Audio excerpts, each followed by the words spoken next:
Hey everybody, welcome back to The Loop.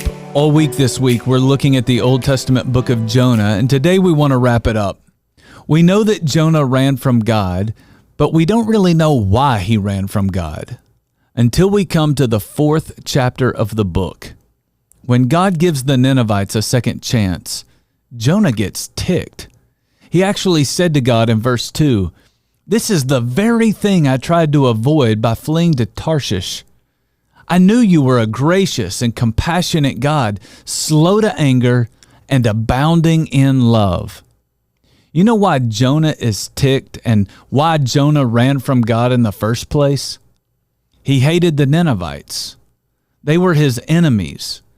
The Ninevites had a reputation for brutal violence, and Jonah wanted them to pay for what he had done to his people, maybe even people that Jonah knew.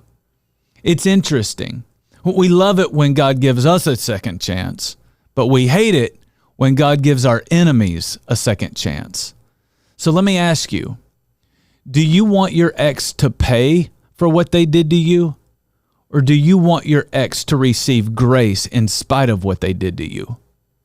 Do you want that coworker who did you dirty to pay for what they said? Or can you give them grace for what they said? How about that guy or girl who used you and lied to you? How about your father who up and left you? Don't be like Jonah. His bitterness ate him alive and eventually made him into a miserable man. Choose instead the path of grace, not just for yourself, but for the people who have hurt you the most. It's a far better way to live your life.